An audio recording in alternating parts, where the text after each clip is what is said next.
found it at the end, and it seemed to help on the 20 miler. So that's what I did. I used it for the full, and it gave me, it brought back the want to run again. Yeah. You know what I mean? Yeah. Or to keep doing it. Mm-hmm. Once I found that method, it gave me hope again.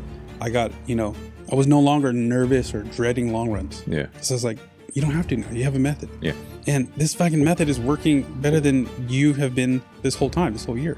If you would have just said, I'm going to do a half, you wouldn't have gotten nothing out of it. Yeah. You wouldn't have found a solution. There's a solution that you found because you stuck to it long enough that might have just popped up in your feed or something, like, or just came into, your algorithm, where you found a solution for something that worked for you. Like, and you found that because you stuck to the process long enough to where you were able to find a solution.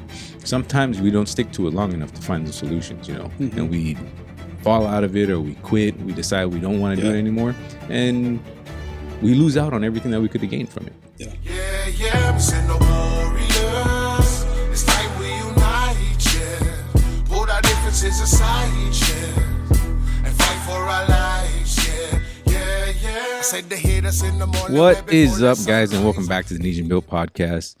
This is a Pacific Islanders podcast where we tell you about our stories and our lessons of our journey to help you on yours. Baldy Boys are back for another one. Yes, sir. And we came to talk about the shit we've been doing lately. Just about the lessons we've been learning and the stuff we've been going through and all the cool shit, that follows. But we just basically, since our last one, we did do the pod with, we did the pod with Warren and with Vince and Joe. Yeah. But in between, well, kind of around those times, and before having Joe and Vince on for the Portland Marathon, I also did the Portland Marathon. I just didn't talk too much about my experience because I wanted to really get into Vince and Joe's experience with their first one. So I guess today we'll talk about the stuff I kind of what happened with my race, and then we had Black Friday. And then Mark also ran the Seattle Marathon. Big deal, honestly, coming from where this all started and where he started with running, especially, and what happened last year to what happened this year. It's a big deal, and it's learning lessons for real. Like and I'm sure what Mark's going to share with his experiences can help a lot of people, especially in the shoes of somebody that's starting off running, and some of the tips and things that he was able to use to help him, progress, and basically, which is it's very hard to do. Take a whole hour off of your marathon time. It is very hard to do. I've ran 6 now, and I've only been able to take, I think, from my first one my first one to now, I've only taken off about 30 minutes. So to double that, take a hour off, that's a big deal. So we're definitely going to dive into that. I guess first we'll go into Black Friday, because we did just have Black Friday. But if you didn't notice, we have a kind of a new setup here. If you've been to the shop before, if you've been to the shop before and you come in now, it's going to be a totally different experience. We've had a lot of help, and with the guys coming in, and us wanting to really make this place feel like MB, and it definitely feels like MB now. It's definitely taken on a way different shape. It feels very Nesian built in here now. It feels exactly like any of those times that I thought about it and envisioned it and wanted to have that that vibe. It feels like that now. We're not completely done, still working on this stuff, but we're pretty damn close. We had Black Friday, and a lot better, a lot cooler experience, and I think it's a culmination of a lot of things, and that comes with time and experience of doing it, and then having the help to do it, which is big time. Vince, Joe, Jojo, Jamie, they all came in and helped out the whole weekend pretty much. Right, so pulling orders, packing. We had people coming in, picking up orders. They were assisting with that. It's a big deal, man, because what it's been in the past, right, is days of packing, right? Just like days of packing orders, shipping orders out.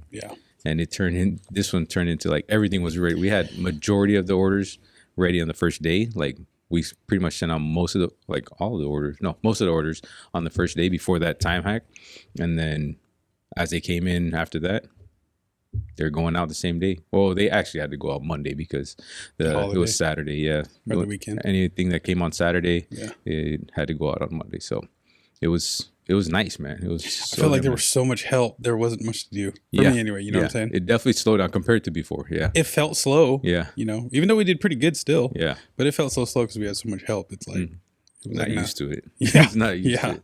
So yeah, shout out to those guys for coming out, helping out, and they were excited. You can tell they were excited to be a part of it, to be here, to do something new. You know what I mean? Yeah. So it was kind of cool to see them go through that as well. Yeah, and then just to like be able, and I think it also really helps with those systems that we put in place, right? Yeah, especially the new system you got this year. Yeah, was definitely a game changer. Right. So like it definitely caught.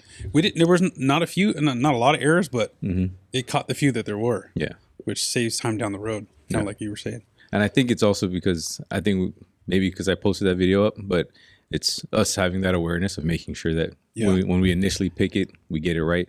And then we went in, and I think using that scanning process and that's going to continue, so that, you know, with every order that comes in, we're not taking that away just because it's Black Friday, but we will continue. That would be part of the protocol, the process of completing and packing orders, is making sure that the right item's going out. Yeah. But we put that in place, and then every order was scanned, put through. We found maybe 5 total at the most. I think it was 5, but still that can change a whole inventory. Like if 5 orders go out wrong, that can change the inventory. Then people are ordering something that we don't have. Then they got to wait 6 to 8 weeks. Then it for changes us the to customer replace experience overall too. And we don't want that. Yeah. We definitely don't want that. So big deal.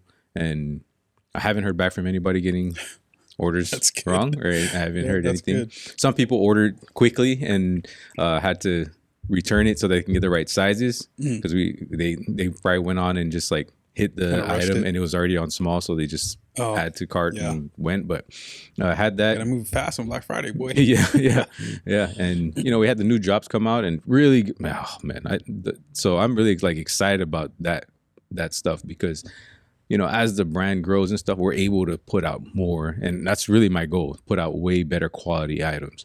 And the stuff that we put out this Black Friday that zip up hoodie and those joggers, bro. I those are pretty thick and premium feeling. Yeah, you know, dude, they feel so good. I use them all the damn time, and I'm glad that we're able to start really getting out some really nice quality stuff. Yeah, and just thinking back from where, you know, when we were first putting, you know, stuff out, we had to, you know, when you start out, you have to use like the cheapest stuff, or what you can afford, right? So, you know, we found a way to, you know, get through that and work that and still build, even though you're not probably giving out the best quality stuff, especially in the beginning.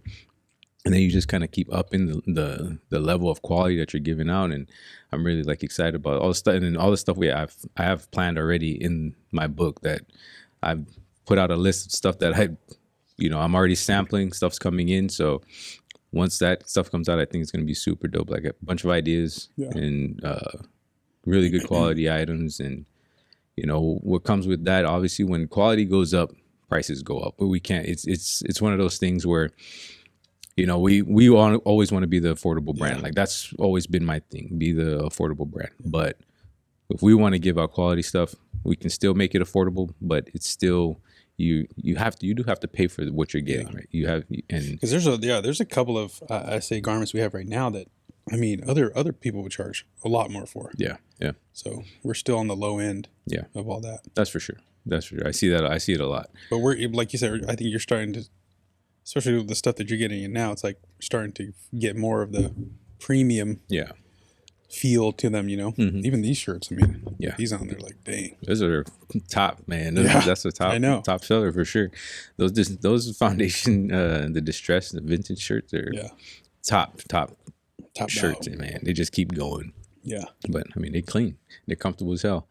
But yeah, and I think that's the part that's really cool, is that, you know, since, you know, because I remember initially starting to order from overseas and stuff like that, order stuff from overseas. Initially, I was against it, right? I didn't want to do it. I want to stay everything in-house and try and manage, you know, the costs and stuff like that. But comes a lot of work with that, you know. And there's a trade-off. Yeah, there's a trade-off, and we had to flip the trade-off, right? Mm-hmm. Do it the other way around, where we're working more on trying to, you know, get this out to more people and stuff like that, and have the stuff made while we were doing that. So it's been a really good, solid piece of why and how NB's kind of grown. And working with all these different manufacturers and stuff like that, I found, you know, those ones I have my go-to manufacturers for certain things, and it's easy. Like, and I know they're going to give me quality stuff. I know if they mess anything up, they'll take care of it, and like all those things. And it all comes into play, like building those relationships with them. So like, if you're out there and you're building a business, or you're, you know, trying to grow something, those relationships matter, and it really helps your business when you can find those over time. It's not going to happen like that. Like, that's one of those things where you just have to make sure that the quality of stuff that you're getting from them, because some of those places, they don't care about what they're getting. They just care about the money that they're making off of you. So these guys are really good. They recommend a lot of stuff to me, and they kind of know, you know, what I already get, the items that we get, and the quality that we want. They follow us on social media, and, you know, they check out our website. They make sure, you know, they see what we're putting on. Sometimes they recommend stuff on what we could, you know, start getting out, or, okay, you put this out, you know, you want to try this, you know, try this new hoodie or something like that. I get it. They're selling stuff, but at the same time, it helps. They recommend the right stuff. Yeah. Like, for them, they know what we're going to go for. They have other stuff that they know we're not going to buy jeans from them, you know, so shit like that. But yeah, Black Friday was cool. It was really like definitely another learning experience, having, you know, more people in here, like, and just kind of, it's just that whole piece of learning how to, what do you call that? Work delegate together. Or just kind of like manage all of that, especially when we first started off, and then like who's going to do what. It just kind of turned into everybody was kind of doing mostly all the packing and picking and stuff like that. And making sure that we were just staying in order and getting stuff out as they came. But yeah, it was fun, man. It was really cool. Like, just having that help too with those guys. Yeah. And it's a good time. Like, it's not like we're, you know, just packing orders and just working. Like, we're working, but it's a good time with everybody in here. So we got to eat. You know, the wife. That's right. Yeah, she brought some food. And on, was that Friday? I think day one was Friday. Pizza. It's a pizza in here, and then Saturday. Pizza's good, by the way. It is. We had it last Black Friday too. I didn't get to try the chicken. You were killing that. The wings, yeah. The wings are money. The pizza's pretty damn good, and it was good cold. So I can, you know, when it's hot, it's even better. So of course, you got to talk about the pizza. And then Saturday, I think, Saturday, Vince and Jamie got lunch for everybody. Good as hell. It was what? Panda Express. I fucking love Panda Express, bro. Dude, I'm not like Panda's good.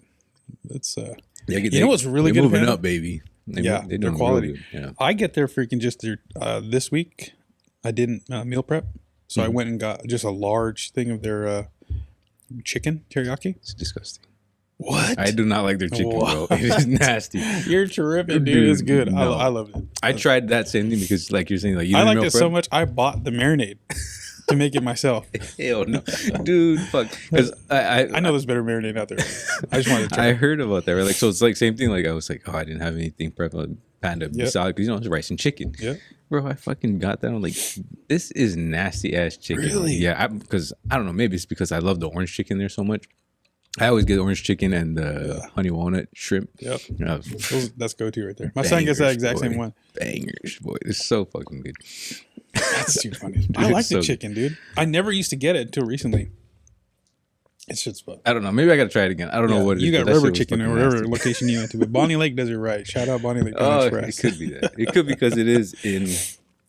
No, where did I get that? Got in the wrong place. It might have been in South Center. I think it was in South Center. So that's probably why. Speaking of which, we did go to the mall just recently. Ate at the mall. Yeah, their food of theirs. Where? Auburn. It was pretty bad. Auburn Mall? Yeah. I was looking at all the food. I'm like, dude, all this stuff was left out. You know what I mean? What place? All of them in the mall, bro. Yeah, I mean, they are. Oh, you can see it like... You like it's crusting over. I'm like, oh, nope. I looked at my wife, I was like, I'm going to go Subway. Yeah. At least I know Subway is going to be the same every time. It's fresh. It's fresh, yeah. I'm going to eat fresh. Eat fresh. So I got I got chicken teriyaki. Damn, we went on how did we get here? I don't know. Or we're talking about lunch, food. Yeah, we're talking about food. We got back in it. Yeah.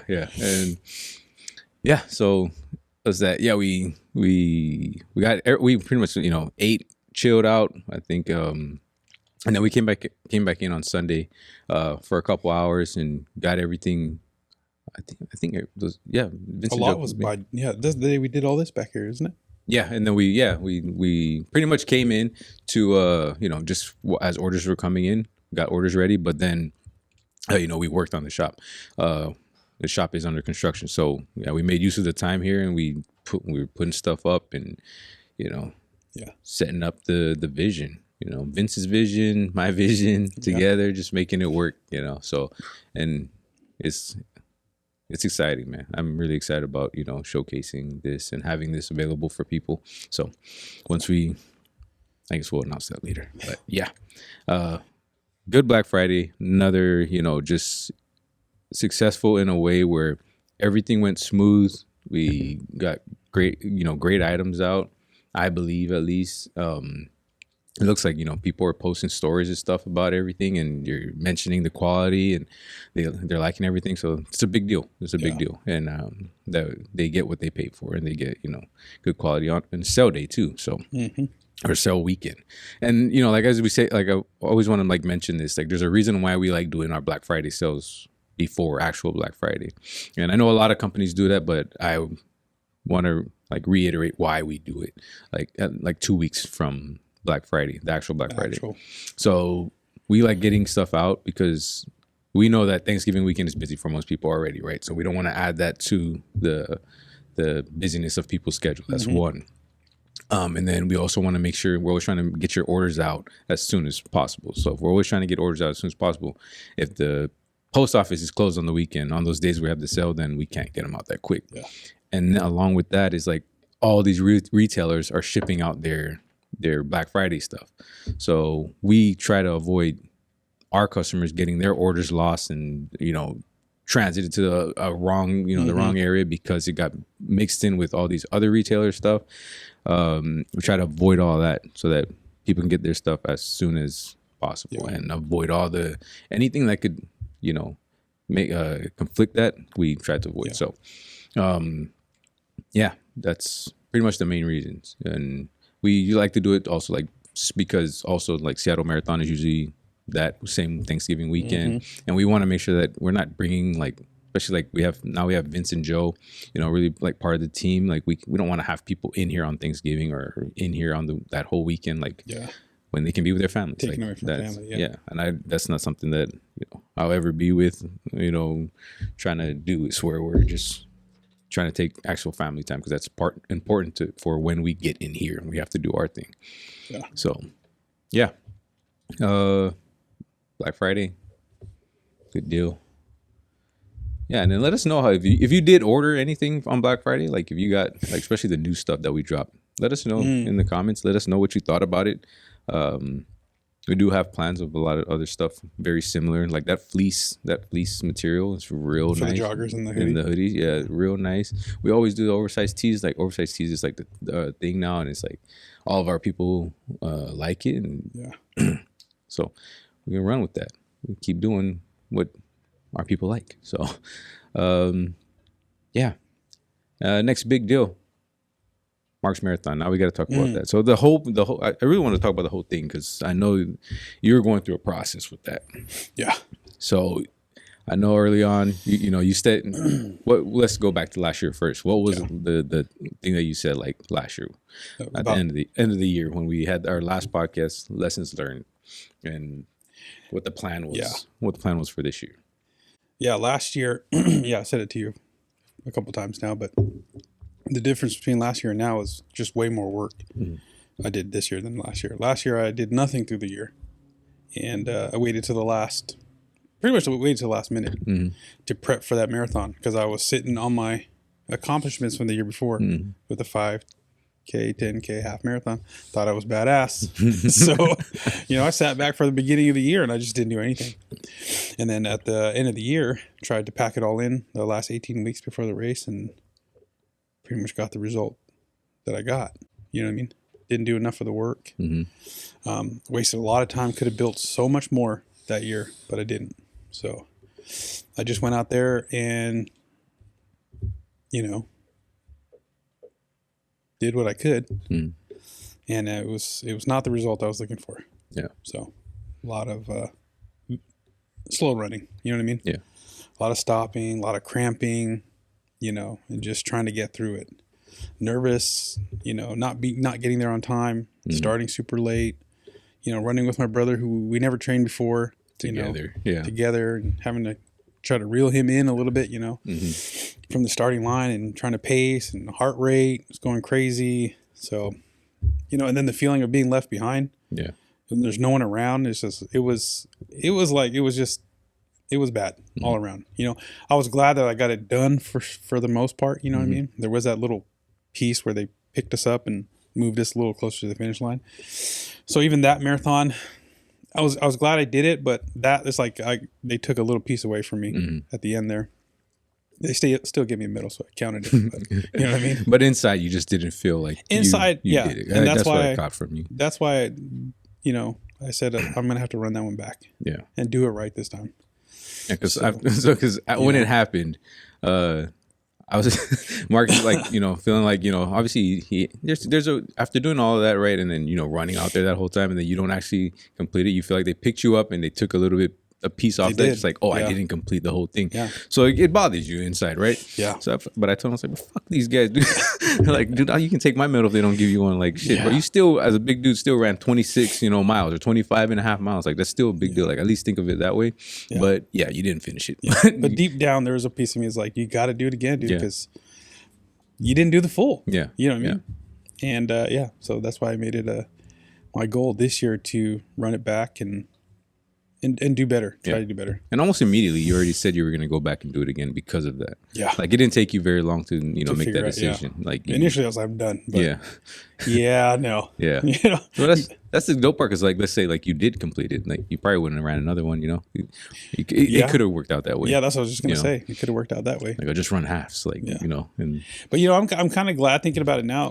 Kind of glad I went through what I did, because it did show me that there's a lot more work that needs to be done. You know what I mean? To do these things. The 5K, the 10K, the half, those are, those were good milestones, but the full is a different, it's a different beast. Yeah. So, and I learned last year that I didn't prepare enough for it. So this year I made sure of it. Yeah. So I knew I did two half marathons and then the full marathon at the end. So the 2 halves kept me busy for the front part of the year. I got to train for the first one in April, and then I did it again in June or July, the B&O when we went to. Yeah.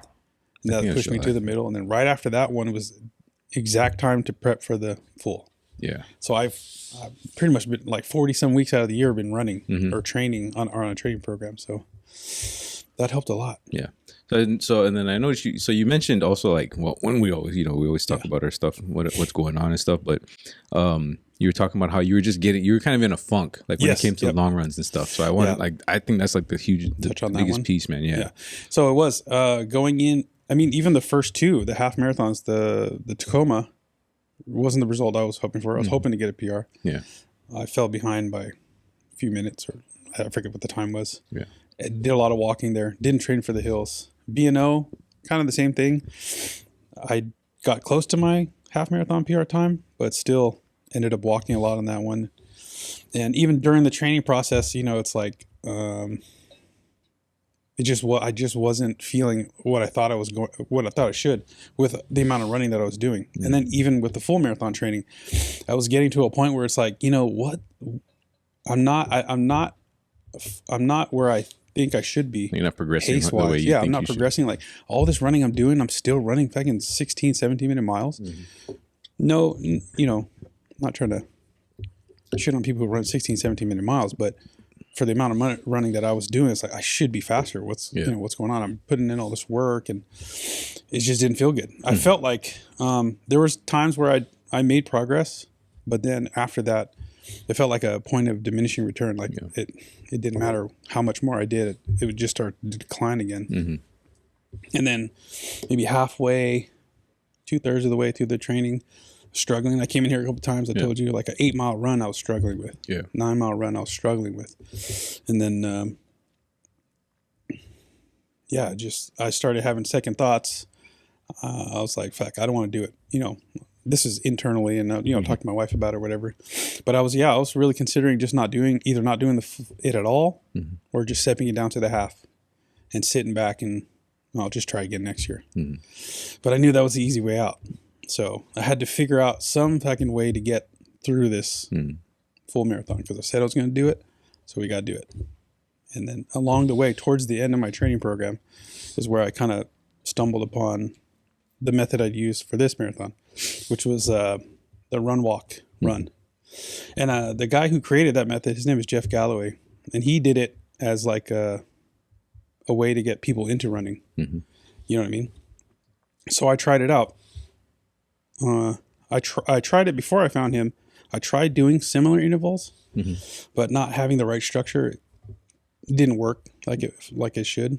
But once I found his method, and I tried it on my 20 miler on peak week, and shaved a whole hour off of my time from the last year's 20 miler. And that right there was an eye opener, and the paces were faster. So I was like, that's crazy that you can PR while still walking. You know what I mean? So the way he implements it, it's like, yes, you're walking, but it's structured, you're walking with intention too. You're not just walking. You have to walk with a cadence in between your running and walking. So you got to hold a certain pace for a certain amount of time, whatever ratio you use. Like I was using the 2 minutes to run, 1 minute walk. So my 2 minutes, I'm trying to hold a 13, 14, which a lot of times I did. And then the 1 minute walk was, every right foot step was 1 second. So 60 steps in a minute, is the cadence I kept during my walk phase. So you did this 2 minutes on 1 minute, 2 minutes running, 1 minute walking, yes, the whole race. The whole, like that was the structure that you were following. That was my most plan. Of it, yeah, going into it. The only thing that changed during the race day was they talked about utilizing downhill, running downhills, run downhills. Yeah. So if I got to a phase where I'm supposed to be walking, but it's a downhill, I'm going to run it. Okay. So to utilize it to help speed up your pace. So what would you do after that? Like if you were in a walk phase? So if I was in a walk phase, I get to the bottom of the hill. You just start your 2 minutes again running? I just keep going. Oh, okay. I just kept it going to the next walk phase. Oh, okay. Gotcha. So that might have taxed me a little bit towards the end there. But, and I, like I said, I just found it towards the end of my training. Yeah. So I didn't have enough time to really implement his whole plan, but yeah, I found it at the end, and it seemed to help on the 20 miler. So that's what I did. I used it for the full, and it was very eye opening. Yeah. The 20 miler, it really opened my eyes, and it gave me it brought back the want to run again. Yeah. You know what I mean? Yeah. Or to keep doing it. Once I found that method, it gave me hope again. I got, I was no longer nervous or dreading long runs. Yeah. Because I was like, you don't have to now. You have a method. Yeah. And this fucking method is working better than you have been this whole year, while trying to run the whole length. You know what I mean? Yeah, you got to walk, but at the same time, for me, it's like where I'm at in my journey, my weight and my health, this just fits better for me. So once I kind of got over that, the part of walking, because there's a little bit of shame in it. You know what I mean? That shit, dude, I've been running for how long now? I should be able to run, without stopping. But you just gotta adapt and do what you can for you. And for me, the run walk, it worked. Yeah. And it reignited that fire to want to keep doing it. I mean, so much so that it's like, okay, I'm going to do another one next year. Yeah. I don't know if I'm going to do that next year, but I say it. We'll keep that one for the next episode. But yeah, it really got me excited again. And then it gave me confidence going into the marathon, because last year, knowing that I didn't do enough work for that run made me more nervous at the start line. And the doubt, all the doubts, and like, damn, did I miss how many runs? How many long runs did I miss? I didn't do really good. I stopped a lot of this one. Going into this one now, it's like, because I had a plan, because I had a structure, I knew what I was going to do, and I did it, and it worked. I was telling my wife this, I wasn't nervous at the start line. Yeah. At the start line, it was like, okay, it's time to go. You know what I mean? And I felt like I could focus better because I had a plan to follow. So now that I have a plan, I just got to execute. I just got to follow it. Run 2 minutes, walk a minute, fuel, was it gels, electrolytes, water. You know what I mean? And just keep on that every half hour, fuel. And it worked. Utilize the downhills, walk the uphills, or shorten the time. Like if it was a run phase, I would do 30 seconds on and off till I get to the hill, top of the hill. So yeah, and it worked. And before you get into the race stuff, there's some really solid fucking points that within that you made. Okay. And the thing is, like, one, for sure, it's everybody has to know where they're at, right? And where you're at and what other people are doing, we're all going to have a different plan, right? We're all going to have a fucking different plan on how we execute and how we can make it happen for ourselves. And when you decided, like, because I think the big point is like that you pushed and you just decided not to quit, right? Because when it came to that point, when you have the doubt and you have the thing running through your mind that I don't know how I'm going to do this again, like it's just going to be a repeat of last year.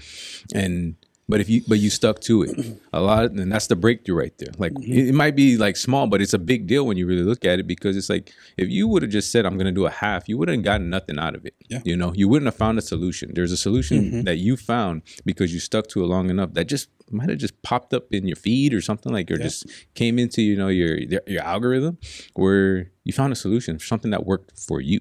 Like I don't think it might work for me too. I don't know. It could get me a freaking pretty quick marathon, you know, but that worked for you. Like, and you found that because you stuck to the process long enough to where you were able to find a solution. Sometimes we don't stick to it long enough to find the solutions, and we fall out of it, or we quit. We decide we don't want to do it anymore, and we lose out on everything that we could have gained from it. Yeah. And that's why I'm really happy that you did. Like, cause I remember you talking about like how you weren't feeling it, and then later on you just fucking send me a screenshot of your 20-mile run, and you said you took an hour off it. I'm like, that's crazy, bro. Yeah. Like an hour. Me and Ching were both talking like an hour is crazy to take off from. And it's just a training run. Also, like the thing is just a training run. You took an hour off. Like that's insane. Like that's a lot of time.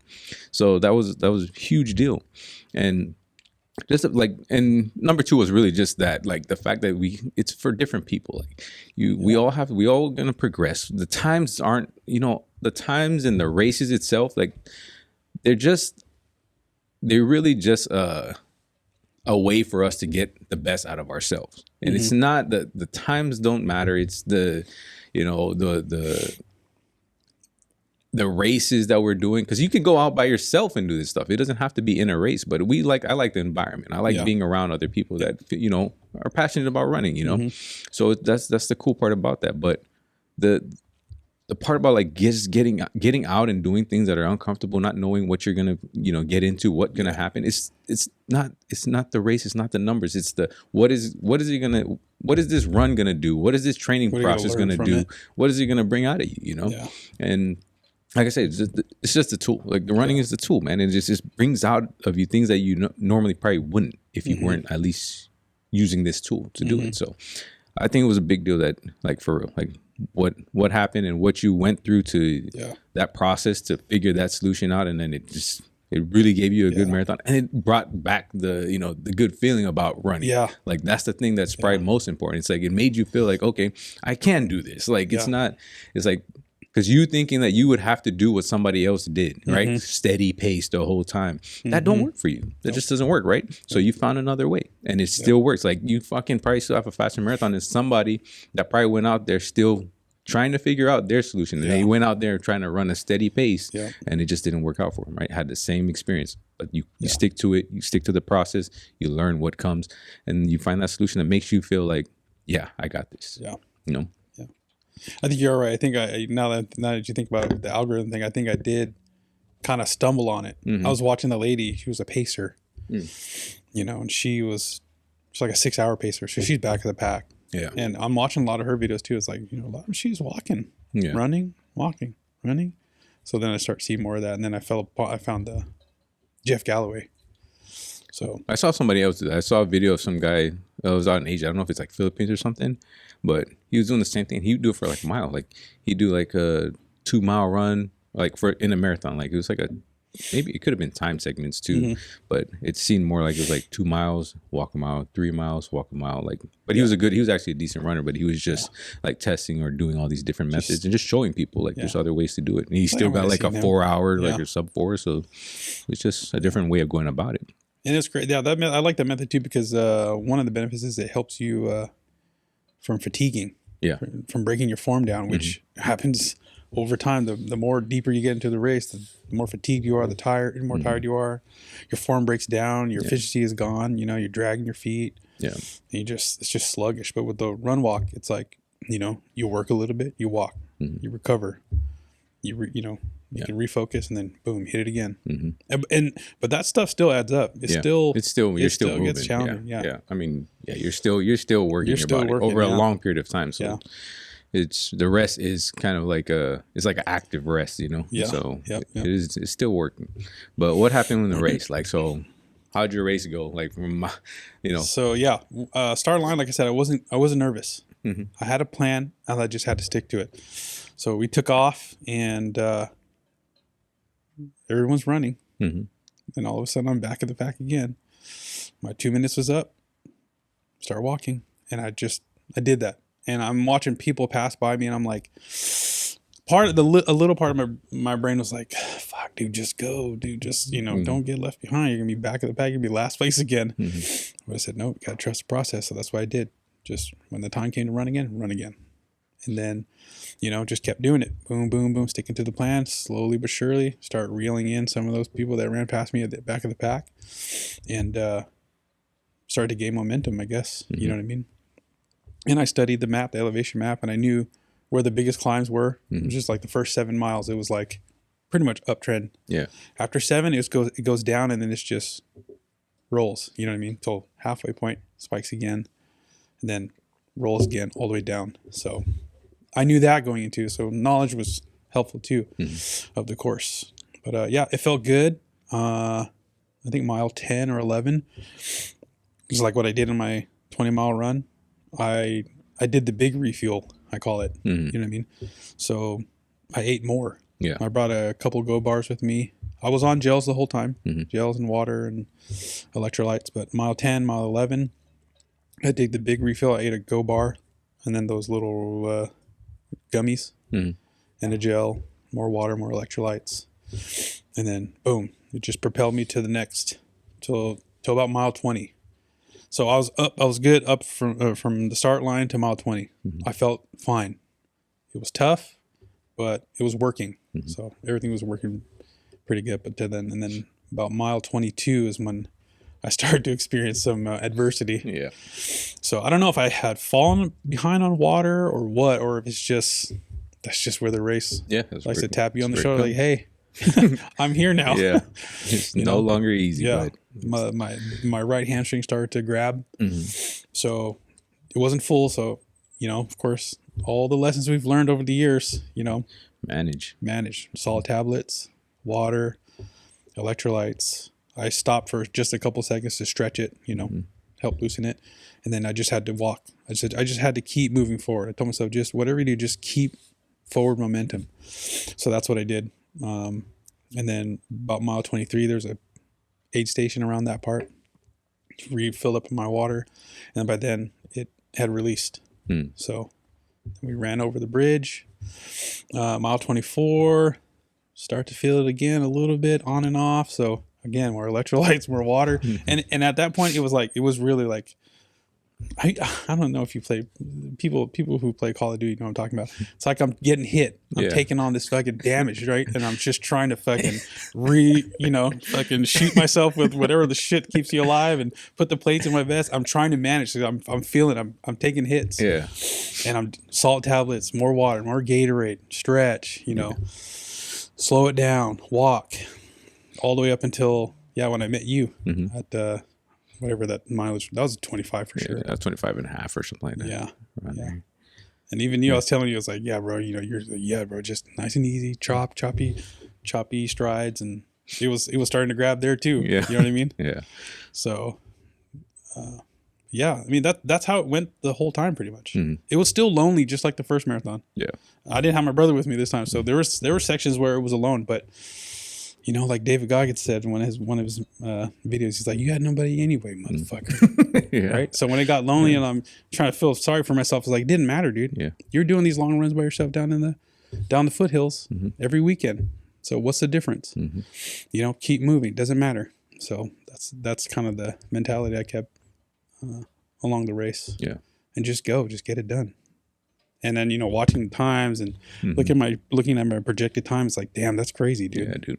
Yeah. That's nowhere where it was last year. And the crazy part is we were watching the paces, and I was like, holy shit, he's holding this steady pace like throughout the whole thing. And it was like from mile 1 to, it didn't start really slowing down until 22. Like that's when it's like, okay, damn, something happened. Yeah. And I always say I always say it's always 22 and 23. Like that's usually around where the shit's gonna happen, you know.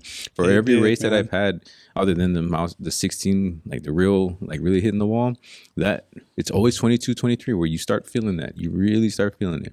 And once we saw the time, like, or we weren't getting an update, you know, like early in that mile, I was like, oh shit. Then Heather's there, she's telling us like, yeah, he cramped up. He sounded like, oh fuck. But yeah, dude, it was still a badass race. Like you really put it together and you trained, you figured out, you know, like what's gonna help you get this done. And I was fucking super happy to see that shit, dude. Like, and I can see like, you know, Heather and everybody, like, dude, the boys are fucking hype about that kind of shit. Like seeing our people like succeed, especially with how tough it is. Marathon is fucking hard, bro. It is just hard. It no matter what anybody's. I don't care how fast you are or how slow you are. This shit is hard. You know. So that was like it was really badass to see you come in like basically an hour quicker than a whole hour off a marathon. That was crazy to me too. That's insane, dude. I almost like when I first did it from a 20 miler, I was like, I don't know if this app is right, dude. I don't know, man. I gotta double check this. But it worked. Yeah. So and then running into this you picked me up right there towards the end, the strip, and I'm managing a cramp again. And then we got closer and closer to the finish line. You're like, come on, bro, you got to finish strong. So I was like, yep, time to, if I cramp, I cramp. At that point where we're trying to pick it up a little bit. And then you pulled back, which, you know, you should have ran it in with me. You know what I'm saying? No, it's your race, brother. Yeah. But then Vince and Joe pop up. Yeah. I noticed Vince first because he was right beside me fucking yelling like crazy. But you know what's crazy? I didn't realize Joe was behind me. On this side, skipping like a goddamn rabbit. Whatever that fucking run method is called. But you know what's crazy is when we got to that point, I felt their energy. Yeah. I saw Vince, but I felt Joe's energy behind me, and they showed it was crazy, dude. Yeah. And you know, I ran it in strong. So that was pretty dope for you guys to bring me in like that. It's crazy how you can get there, right? You can feel that from fucking the outside. That shit's badass. And I'm hearing the announcer guy, mark this shark. I'm like, in my head, I'm like, am I dehydrated? He's saying mark this shark. What the? I looked at Vince. I was like, oh yeah, these guys already told him what my name was. Yeah, dude. When we were coming in, we're still together, and I heard it the first time. I'm like, this dude really say mark the shark, bro? Oh my god. Yeah, that was dope, dude. Yeah, that was awesome. Yeah, that was a super badass. Like, it got tough at the end. Yeah.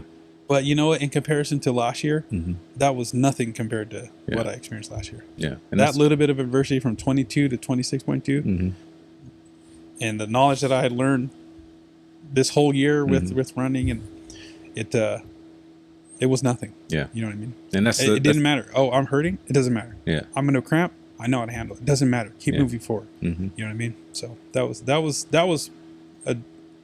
was really good for me to experience. Yeah.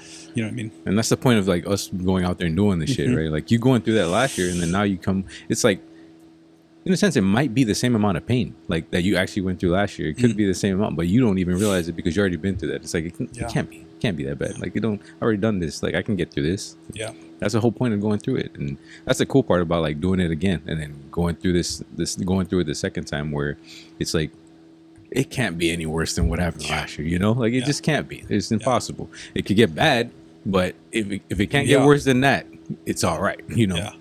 So you being able to manage that and, you know, having that experience and be able to manage it, that's big deal. Because that shit really does, you know, transfer into real life, like real life shit. And that's the cool part about especially running, because it's all on you, like you just said, right? Yeah. Like, it doesn't matter. It's me. Like, it's me. It all is me. Yeah. I have to take care of this. And when real life happens, it's me. What do I do to take care of this fucking shit that's happening in my life? Yeah. And, you know, I hear a lot of people say that, you know, even early on. It's like, Yeah. You know, I see it from you, for sure. But when you hear other people saying the same shit, dude, it's like, yeah, you're right, dude.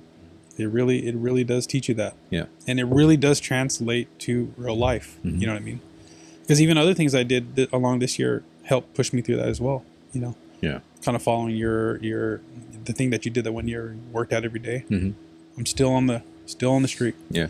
I've done something that also helped build confidence, I think, over time as well. Because I started this year, said I'm going to work out every single day, and I've done that every single day. You know, it started off like intense workouts, like fucking I'm going to kill myself. Yeah. But I learned early on too. It's like, okay, now you got to slow down, you got to pace, just like a fucking run. You can't come out hot out the gates. Yep. You're going to burn out in the middle. So I did that. I kind of slowed it down, and I kind of like, okay, found other methods, other workout routines. I discovered like a lot of mobility workouts, which are very low impact, but can still kick your ass in a different way. Yeah, you know what I'm saying? And that's what I did. I took the workout intensity down to spread it out longer. Yeah. You know, to sustain longer. So I did that this year as well. Yeah. And that helped. I think that even that helped overall with the going into this last this marathon. You know. Yeah, you even dropped some weight before this one too. Yeah. Didn't you? Yeah. And that was another thing too. Is, you know, early in the year I was running pretty heavy, 280, 282, 283. I think I ran Tacoma at 280, and then I just kind of been hovering 280, 270, 280, 270, not 270, but 276. And then once I got closer and closer to the marathon, it's like, okay, something's got to give. You know what I mean? So I started just cutting back, running more. And noticed my weight went down a little bit, and when my weight dropped, my pace went up. You know what I mean? Like you were saying, it's like, dude, 10 pounds would make a big difference. Yeah, I mean, you're carrying, it's a load you're carrying. Yeah, you know. dude. So I got the week before the race, I was down to 266, and so at 266, I was feeling good. I was like, I'm feeling this. The speed again, because even Heather was telling me the year before last, it's like my paces were faster, and I was lighter because I was coming off of like 75 hard and stuff like that. So, and that was the difference. Yeah, because I'm running at the beginning of this year at 280. I'm like, fuck, I feel dude. that. Yeah, it's an efficiency thing. Yeah, it's an efficiency thing. How your body's working, and obviously if it's gonna go over 26 miles, like a 26 mile distance, it's been working hard. Yeah, an extra 15 pounds. Yeah, you're gonna feel that every single step. Yeah, but that did help. Cutting some of the weight down did help. Yeah, and so fucking solid. Did what you had to do. Yeah.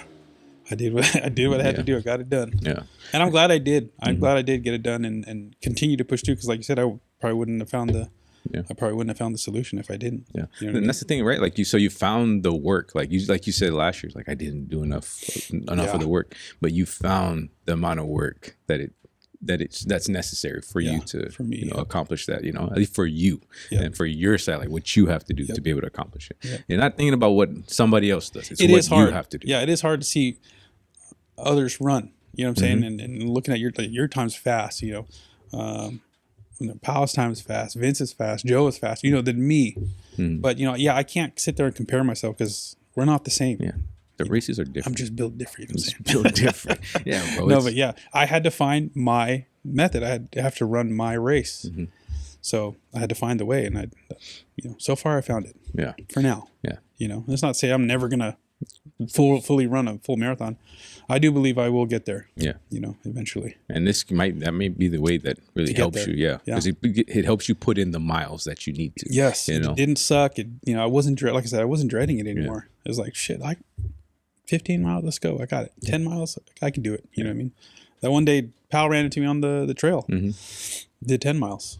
He saw me do it. You know what I mean? I kind of explained to him a little bit about it. I didn't want to say anything to anybody till, to see what it would do. Just to see the result of if it actually worked. Yeah. If I can actually do it. And it was proving that it was going to work. Yeah. So and now that it did work, but it also was like a shame factor. I didn't want to, if I can run and walking, It's fucking still 26.2 miles. Yeah, that's true. Yeah. Fuck it. Yeah. Even that, but fuck you. How many times have I told you, like, even if to walk 26 miles, I think is more painful. Or like rucking 26 miles. Because the time on your feet. Yeah, it's a long time. Yeah. Oh my God. It is a long time. Yeah. And like, yeah. It's when I see those walkers out there, I'm like, no, absolutely. You better figure out how to move those feet a little bit quicker because that's I remember crazy. you saying that. I think it was Tacoma. You're like, there's no way in hell I would fucking walk this thing. No way. I would like if I was to ruck it, like to really like that's a challenge, you know. Ruck a marathon, because that's gonna really be painful. Yeah, but that'd be tough. It's hard. Yeah. Like I would attempt it, but it would suck more than running it. I'm fucking telling you. But yeah, like. I'm glad you went through that shit, bro. I'm glad you were, because like that, all that matters is, like we said, it's the work, man. And you got to find out the amount of work it takes to get to certain levels. And you found out the work that you needed to do because you stuck to it. Yep. And that's really what happens. Everybody's races are different. Everybody has to figure out the amount of work that they need to do for their goals, their specific goals. Yeah. And if you stick to it long enough, you're going to find that work.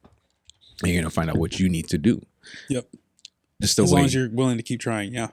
Keep bumping up on that wall, but you'll find a way, or you'll eventually break through. Mm-hmm. You know what I mean? Like that one fucking, was it a meme or a saying? Like the guy's chipping away at the fucking in the tunnel, and he's like inches from gold. You know what I mean? That was me. I was about to quit. Yeah, I swear to God, I was stressed, and I was getting pissed. He was like, "What the fuck's the point? Yeah, I'm just gonna do the same thing last year. Just don't do it. Mm-hmm. I'll just run the half and be good." No. But I broke through, so found a way. There we go.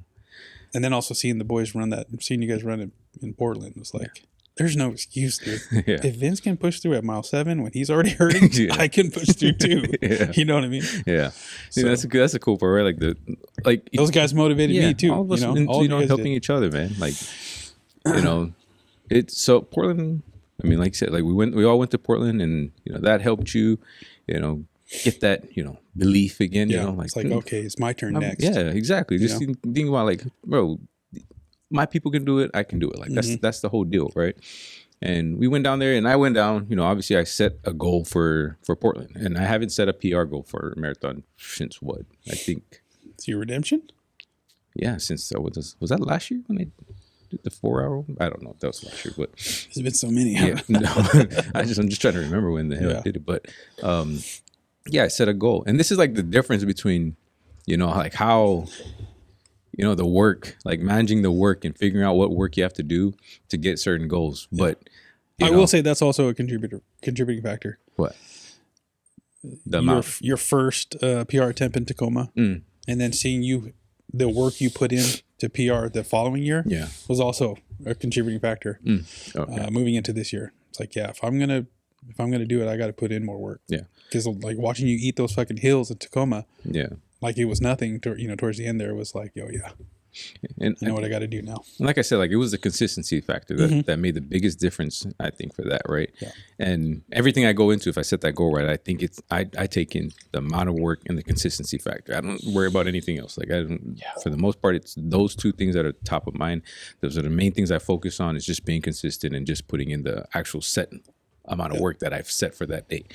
But went into that one and set that 350 goal, sub 350 goal, and it didn't happen. And I'm actually really cool with it. Like once again, like there were some things that happened that I feel like changed the way that whole race went for me. And it's kind of shitty because it's like I could have controlled it if I was like more aware of it, early on. Yeah. But I think it really came down to one thing for me. But overall, I know I trained hard enough. I know I was fit enough to accomplish that goal. And it wasn't like a heart thing or like a thing where, I gave up on it or like I wasn't strong enough. It was just one thing. Like I thought it was some other stuff that could have played factors in it, which could be little things, but overall, it came down to one thing, and it was I slept an hour the night before. Like, so the part that like I'm really happy about was that I've never trained for a marathon while I was working a graveyard shift. Like that was a challenge in itself, was to try and figure out times and days. Like my whole thing and my days off shifted the whole way I trained. Yeah. So I'm working a graveyard shift. And from before all the other 5 marathons, I trained, woke up early in the morning, ran my miles, went to work, lifted at night. Like that was usually the whole training cycle.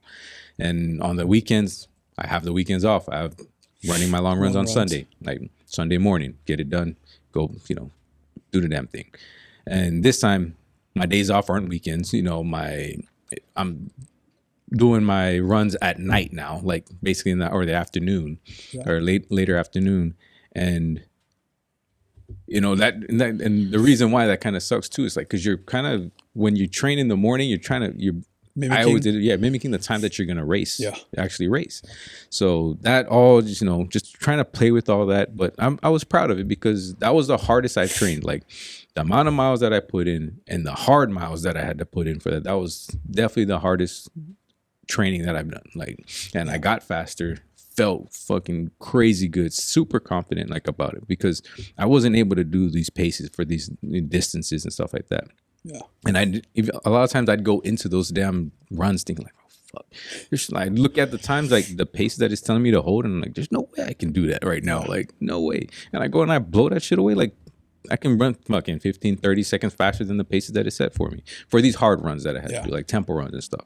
So it was a real confidence booster knowing that I could push myself to these different, levels that I didn't know were there yet. Mm-hmm. And, after going through all that training and knowing my body was prepped for it, still, I think that night before there was first that day we drove down there, what was it, Saturday morning? Yeah, we were there Saturday. We drove down. I worked Friday night.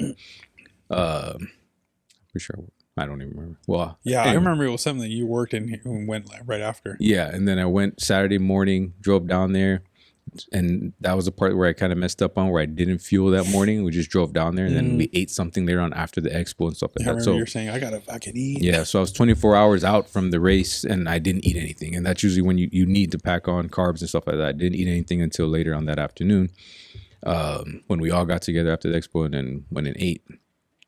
That night, I don't know. I know we walked around Portland, like downtown Portland, like didn't get off my feet at all. Didn't rest. Yeah, didn't get off my feet, and we were just walking around and kind of enjoying the time together. Yeah. And finally got back to the hotel, ate something also before when I was supposed to go to sleep.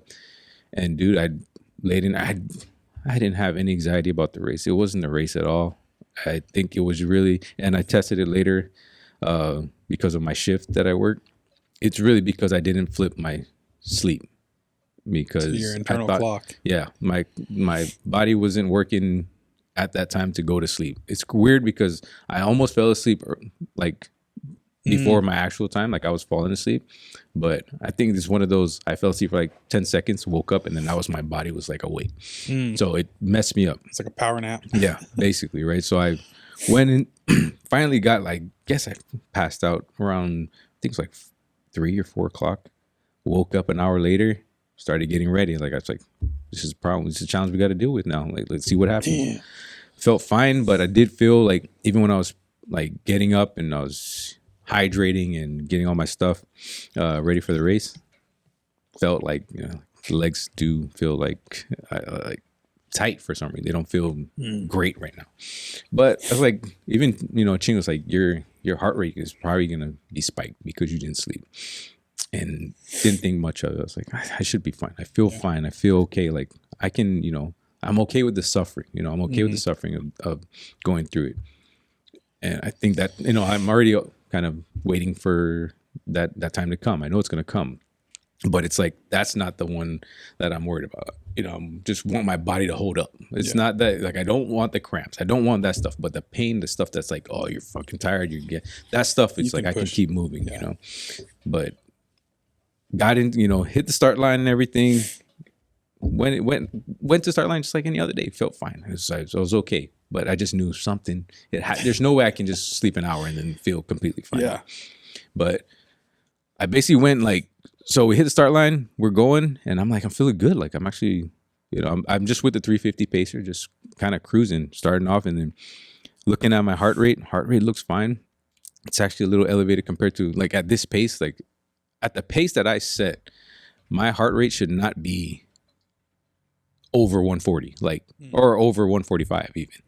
It should not be over that. These are cruising paces for me, easy pace. It should be easier paces. It shouldn't be spiked until later in the race, like where I'm at maybe 18, 20, something like that. But first sign of issues, which was weird because I still felt fine, still felt perfect fine. But that doesn't mean just because my mind feels great and feel like I'm moving good doesn't mean my body's actually feeling that inside, you know. So I guess my body was already stressing. So at mile 3, we were probably at a like 8:45 pace or something, 8:30 to 8:45 pace, and my heart rate was at 174. And it never jumps like that. And I was like, what is happening right now? But I'm still moving and I feel fine. Yeah. No signs. Like, I don't feel any signs of this. Yeah. I just look at my heart rate and I'm looking, and it's like, dude, my watch better not be off like this. But as the race goes on, I'm watching it and I'm like feeling fine and I'm moving at the paces I need to move. But my heart rate is just super spiked. So this goes on from the 3rd mile all the way until basically 22 when it finally hits me that, all right, now you're going to feel what's happening. I followed my plan. There were some things that I wish I didn't do on this one because of of only sleeping an hour. Mm-hmm. So at mile 20, I think it was, because I knew the harder miles were going to come now, right? That last 10K is rough. So I took a caffeinated gel at mile 20, and I also turned on my music around 2021 because I knew the hard miles were coming. So it's just like one of those things, just get your mind off it. Yeah, like just get kind of up tempo in my mind and just, go off this beat, this song that really puts me in high energy, like high spirits. Yeah. So I put that on, and now I know I'll never listen to music on a marathon again. I don't need it. Like, I don't know why I did that. I feel like that was a factor that played into, my body. You already got enough shit to worry about. Yeah, exactly. And it's like, and I think I was feeling fine because I was focused on what I was doing. I was and I wasn't just like naturally your body follows the pace of the music, and my music was like bumping, like I'm going, and I'm feeling great, bro. Like mile 20 to 22, feeling good, just moving. And then, boom, it starts happening. Like I start feeling my legs get heavy, quads start getting tight at mile 22. So I'm like, here we go. And then as I'm feeling this, like this hill is coming, like no way, dude. Like, like this, all this stuff is just happening. And I'm like trying to manage just pickle juice. Like they had a table with pickle juice. I took that. I'm like, like make sure we don't cramp up. All that, but then I have the caffeinated gel. I got pickle juice in my system now. Like, so I'm just taking these. Those are up. Yeah. So I'm thinking like, should be good, I guess, but I'm also thinking maybe there weren't enough carbs in my system. So just a whole lot of things, but ultimately it really, came down to that hour of sleep. Yeah. I get through 22 to 24, get past the kind of like cramping feelings, right? Mm-hmm. Last 2 miles felt like forever. And that was like, that was the managing where I just had to keep it at a pace where I was still running. I just had to keep it at a pace where I wasn't going to cramp. I think it was mile 26 or something like that, around or end of 25, where got to that last, like, same thing that I was telling you, just finish strong, just try to finish strong. So when I had to stop, all I did was I would stop, walk for like 10 seconds just to give it a little break and then go again. Like I didn't give myself any longer than that. I'll walk for 10 seconds, go. And if I needed to stop again, like, I just go ahead and do that. So I had to stop a couple times just to make sure I didn't cramp, and got to the end of 25 or around end of 25 or middle of 26. I don't know, something like that. And the last aid station, I was like, all right, I'm going to drink some fucking water here, drink some Gatorade, and that's it. I'm not walking no more. Like, that's it. So I took it and I just said, let's go. So I went, and I felt it the whole way. Like, I was like, at least if we cramp here, we can like kind of stumble, but just kept going. And I was and got through, was able to finish decent. And, it was a good race. Like, went through what I want to go through. Like, it's always that, man. Like, it's always like, how am I going to respond to these different things that are happening to me in the race? And that's what I want to feel. That's why every time I go and run a half marathon, like, and I see the people running marathons, I'm like, I want to feel that. That's what I want. I don't want to just like, I love running with my wife and to run with Andre and everything, man. I love that shit. Like, it's way better than all the other stuff. But to go through that pain and go through that struggle and then learn something about myself, that's why I like doing it. Yeah. And I got to learn that day. Maybe I should fucking learn how to sleep, get some sleep, and maybe give myself more time off so that before the race. Beforehand, especially if I'm working a graveyard shift. But that was tough too, right? Wasn't that around the time you couldn't afford to take the? Yeah. You couldn't. Yeah. It was because of certain reasons with the job. But, you know, I was basically at, I think it was a 352. Yeah. 352. Yeah. Like right over, you know, I was 2 minutes off. Like, it was still a PR for me. Like, for me to take off some time again, to me, it always just comes down to like, cool, we got better than the last one. Mm-hmm. And we did all that work in that training process. We did all that work, dude. So there's like, you learned the lessons through that process. You learn what you're able to, you know, what you're able to work through, what you're able to do. If you set your mind to something, all the work you're able to put in, all the lessons you're able to learn, that's what it's all for. Like, even through having to work a graveyard shift, somebody ever tell me I work graveyard, I can't train for a marathon. Bullshit, I did it. So you know what I'm saying? Like, it's always like whatever. And I always just take it as challenges. Can I do it? Like, it's you throw something at me, can I make it happen still? You know, and I'm proud to say that I was. And I was able to get a better time than my last one. And that's all that matters. Yeah. I don't compare my fucking times to anybody else because I don't really give a fuck about what anybody else is doing. Like, other than the people that I'm with, and as long as they're trying to, you know, get better too. Like, but I'm not comparing my time with their time or anybody else, right? Yeah. I compare it to where I was last race. Time. Yeah. I'm comparing to how did I get better compared to the last time. How was this race any different from the last one? How, you know, if I'm trying to set those PRs and stuff, I'm not, everybody, like, especially like that kind of stuff. Lifestyles are different, dude. Like, I don't even care we're like the same age, you know, we're the same size. Like, I'm here running a business. I have 3 kids and a wife at home that I actually, you know, really care about, and I want to make sure I spend that time with them. There's different things. We have different goals, you know, in life. And I want to make sure that all that shit works for me. I don't want it to just be like a fitness fucking thing is not that important to me. It makes me challenge myself. That's what I want so I can be better for my people. Yeah. Like, that's what it's for. The times and stuff and accomplishing this stuff, honestly, nobody gives a fuck about that. They really care about what you turn into, the person that you become because of those processes that you put yourself through. It's the same like you go to a job. They see that you have a degree, and they'll bring you in, but they got to see who the hell you are when you come into that job. And whether you stay or not, it's because of the person that you became, because you went through the process of getting that degree. You know what I'm saying? So those are the type of things that, you know, I've started to really realize, because honestly, dude, in the beginning, especially, I thought I had to build this list of things that I accomplished to have credentials for what I want to speak about or what I want to, you know, talk to people about. I have to run this marathon. I got to run this many marathons. I got to run the marathon at this pace, and, you know, maybe complete an Ironman. I got to do, you know, these crazy shit that most people don't do.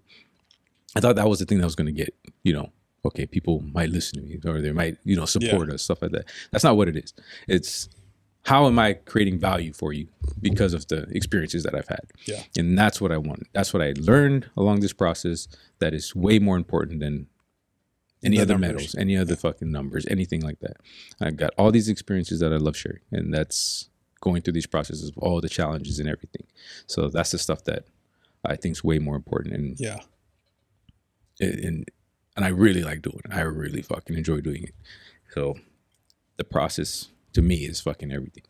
That's the important part. Yeah, that's what I've definitely taken from all of this, because like numbers are cool, and you can get fucking.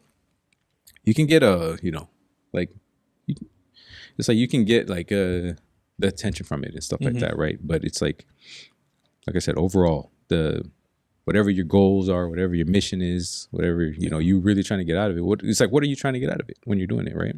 Yeah. It's like, why am I trying to set that a 350 goal? Why would I try to set any, you know, like, just say, I'm just gonna go fucking hard. I'm 330 on my next one. I'm just gonna go crazy, see if I can knock that out. For what? Yeah. What is that gonna take? You know, what do I have to sacrifice for that? I know if I try, because I know even Andre, I think Andre brought it up, or me and Ching were talking about it.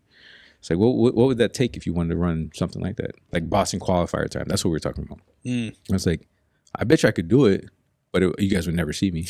I bet you I could do it, but you guys would never see me. Like, I'd be training. And you probably need another job. Yeah, you know what I'm saying? Yeah, it's just not. It's not working for what I want to accomplish, what my mission is overall. So, yeah, we just make it work like that. Like, I enjoy that process, and I've learned so much about what's important to me, what's not, and so like all of it coming together. going for that 350 goal was solid. I fucking enjoyed the process. It was fucking hard for me. It was challenging, and I got through it. Yep. Survived another one, and then we'll see what happens next. You know, and you still PR'd. Yeah. So I've never ran a 352 before. So like, what was the one before that? 355.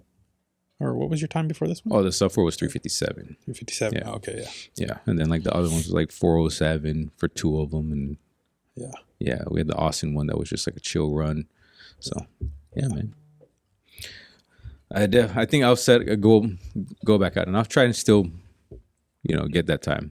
Still go after it. Yeah, I'll still go after it. I'm gonna put in a bunch of miles still. Like I fucking love the running stuff, man. Right now I'm trying to gain weight, but it's getting kind of hard. Like put weight on. I still. You're trying to gain weight. I'm trying to lose it. Dude, I'm. It's weird, bro. Because like I'm not like eating the best right now. Like I still get my meals.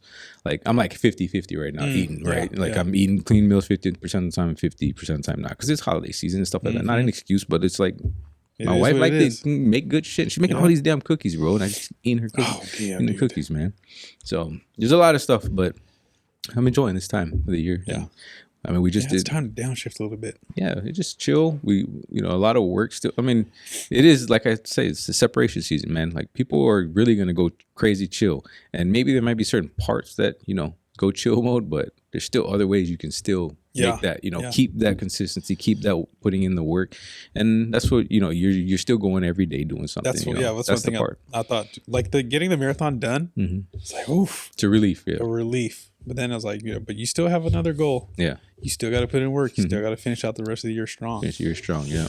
And I think it was like day 333. Of 365. I was like, holy I stopped counting. Yeah. And then one day I was like, what day am I? And I saw 333. I was like, holy fuck, dude, that's crazy. I don't know where we are now, but it's like, I'm about to close this one out strong too. Yeah. You know what I mean? There you go. And the work does continue. It's like, now I've also learned from last time, don't sit on your accomplishments. You got to keep moving forward. Yeah. Because it's going to take a second to fall back to where you used to be, and so I don't want that anymore. I want to continue to to move forward, continue to progress. So I don't want to lose steam. Yeah. You know what I mean? Especially you already caught this momentum, man. You just got to keep running with it. Don't let that up. That's why we talk about don't let that shit up, bro. Because it doesn't have to be like the same thing, the same, it doesn't have to be races. It doesn't have to be anything crazy. Yeah. Some fucking incredible feat you're going to have to just keep moving. Yeah. Because if you sit back, man, it's going to. It's just like that, dude. Man, time's going to fly right by you. Oh, fuck, dude. I got to do something again. All of a sudden, my shirts don't fit as like they used to. It's like, I can feel it. And I don't want that anymore. So now it's, I'm focused on getting stronger. Yeah. I mean, I might even roll this everyday thing into next year too. I remember thinking about that. Is it, why not? Yeah. You know what I mean? Mm-hmm. Do something every day. Yeah. Yeah. But fuck.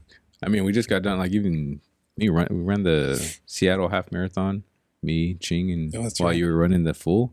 And dude, like, first off, right. Your son killed it. Yeah. Andre ran a 149. 149. Like, it still has springs in his leg. Yeah, the boy was moving. Like, and it was so funny because him and Ching talk a lot of smack to each other. He's still where like he doesn't think he can get me yet, And I haven't ran an actual recorded half marathon like that quick, but I might have to do it just so that he can, be aware. But no, just but right after, the cool part was so first, I'm like, Ching was actually having like. She was running the first 3 miles like fast as hell, and I knew we're gonna have to slow down at some point. But she running solid pace, and then, she was fucking pushing, like hurting later on towards the end of the race. But I was fucking happy, like proud of her because she still pushed to get us up to, like the goal as a whole family, just get us up to today, on that day. So like, let's go see what we can do, right? So me and her, we come in, 158 or something together. Did we find out Andre fucking finished at 149? I'm like, dude, dang. That's crazy. Dude, yes. But then right after that, bro, like I think it was the next day, Andre comes in. He's like, Daddy, how fast do you think I can run a marathon in? I said, so the seed's been in it, bro, because that makes it feels good to him, because that's what I was talking to him. I was like, how does it feel that you prepared for something this time? Because the last half marathon, remember, you were in tears. It was painful, right? And you stopped and you walked. You wanted to walk. This one, he didn't stop, didn't walk, none of that. He went straight through and fucking finished the half marathon. It's like, what does it feel like when you actually prepare? Because he actually trained, did long runs this time and stuff like that. And he had basketball season come up, so he's getting work in there too. So it's like, how does it feel, man? Like when you prepare for stuff, it's like, it was good. So I'm like, it's like, do you think? I was like, I think you can run a marathon. Like I think you can really run a marathon. You wouldn't. That pace is probably too fast for you. Like, because you had some really quick paces in there. Yeah. It's probably too fast straight on. But if you train, it's easy, man. Like you can knock that out. So like just that see what he would be in a full marathon. He probably could. Like I wouldn't even be surprised if he ran it faster than me. Like already hitting a 350. Yeah, probably hitting something like that. Maybe fucking quicker because he has that spring. You know. Yeah. He just say, young, he got that. When he did that little hop at the end, like they're still gassing that tank. Boy. I would have pulled my hamstring. Yeah, exactly. I did that, dude. But yeah, it was. I would have rolled my ankle when I landed. Crash. Yeah, dude. That was such a badass experience. It was a beautiful day out to run too. It did end up being a nice day. Right, it was perfect, man. Yeah, and so Seattle was nice. It was a weird, the way that whole location they put it for. Anyway, was weird, but it was. Oh, the different start finish. Yeah, and then just that location down there was just really weird, bro. Like especially like getting in and out of that place was stupid. And there's cars on the road, like on the same lane as people finishing the race, like. That kind of stuff was just weird. That was a little sketchy to me coming in towards the end there. Yeah, I didn't like that part. I hope they don't. They need to figure something else out for somebody to get hurt like that. Yeah. But it's back in the Husky Stadium. Yeah. That's like I ran it before, but you know. I seen this guy do it. Yeah. Why can't we do it again? But yeah, man. It's been a solid couple weeks. Yeah. A solid couple weeks. A lot of stuff happening, and I'm looking forward to, finishing off the year strong. We got some more stuff. Strong. yeah, we got some more stuff coming up, and so to finish off the year, especially with the group, with the run club and everything. So we'll be doing that, and then going into next year, we'll make some announcements on the next pod. Our end of the year. Yeah, we'll do an end of the year lessons learned kind of thing, and just talk about the main things that we did this year that we really learned from and got some good experience from that could possibly help anybody out there that listens. So we'll be doing that, and share the pod, man. Please, if it can help anybody that's even jumping into whatever journey that they're going through, whether it's running, fitness, losing weight. The new year's coming up, so this is the time where people are trying to look for those different lessons they can learn to help them when they start their journey. And I get it, New Year's comes around, and that's when people want to jump into it, but it doesn't matter as long as you just do right. And we're here to kind of share. Just start small. Yeah. That's gonna be my piece. Just start small. Well, we'll talk about that on the next one. We'll get on the next mainly, one. But just for now, just start small. But yeah, man. Just look out for the next one. Share the pod, like I said. Share it with anybody that you could help. It would help us out a lot to kind of spread the message and what the brand is all about and what we're all about here. Shout out to Vince and Joe again, Jamie, JoJo, helping us out on Black Friday. Really, really appreciate you guys, and then everything else that we're doing and making happen, and all the stuff that we're gonna make happen next year. But everything. Yeah, that's it. Good. We're good. All right, you guys know the deal. Go out, be your best, and always do that shit island style. Let's go.